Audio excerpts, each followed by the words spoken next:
A surge in prescription cost at the expense of providing free drugs for addicts. Pharmaceutical companies have received substantial amounts of U.S. government assistance in the form of publicly fund based on researches and tax breaks. Yet they continue to charge exorbitant prices for medication. But the issue goes way beyond the cost. In America, there are more than 1 million individuals who suffer from type 1 diabetes, a condition where the body cannot make its own insulin, which is essential for getting glucose, also known as blood sugar, into the cells from the bloodstream. Without insulin, glucose accumulates in your bloodstream, causing dangerously high levels of blood sugar.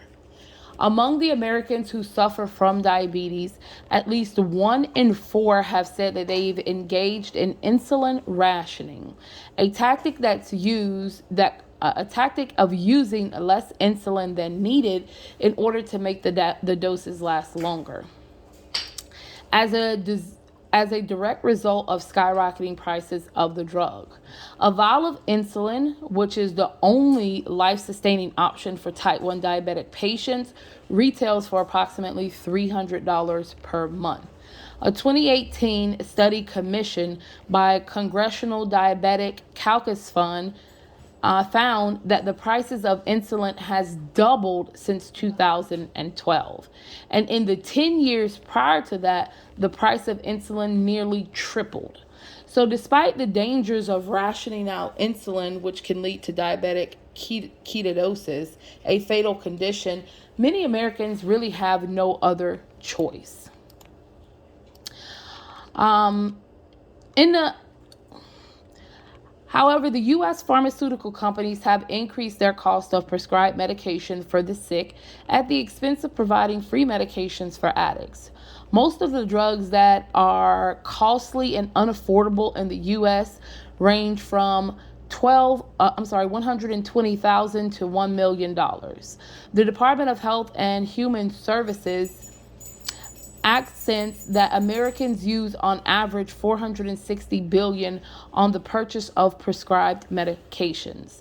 The medications for the sick individuals and addicts is one of the primary challenges to overspending that the US government compared to other continents like Europe.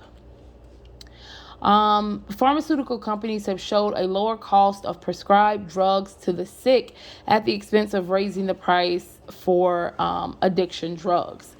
It will increase the accessibility to better lifestyle treatment for the sick, reduce health insurance premiums, along with improving families' financial securities. Also, appropriately and efficiently utilizing the available resources will ensure that the pharmaceutical companies provide curative drugs to particular infections and pains, thus reducing the chance of addiction-related prescription drugs aiming to ease the pain instantly. High drug prices are a major concern as they have affected the health and safety of most Americans and increasing government spending, which offering cheaper and free medication for addicts promotes a higher drug abuse rate. Most patients in the U.S. abandon their particular curative medications like Lenzapral and opt for painkillers and are less costly drugs. Most of the patients are not filling their current medicine prescriptions nor initiating treatment procedures when sick due to high cost. Some pay for medications and forego others need and essential in the life or are left struggling. Secondly, overpricing and unregulated prices of prescribed drugs are constantly increasing. The government healthcare spending on prescribed drugs. For example, the gross domestic product was 337 billion and the government used 329 billion on prescription drugs.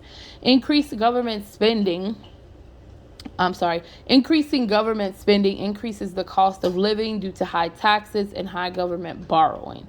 Lastly, providing free and cheap drugs to addicts also contributes to the high dependency, antidepressants, and painkillers. Contrary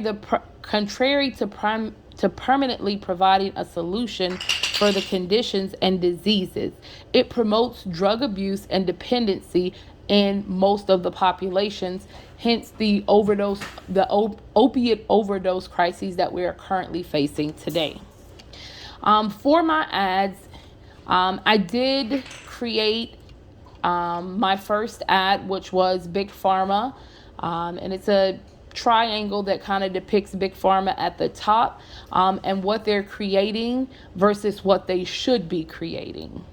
My second ad was at the very beginning of my paper, and it's more of an informative ad regarding drug addiction and how it's avoidable, what are some of the causes, and what are some of the causes for that addiction. I hope you have enjoyed my paper. Thank you and have a great night.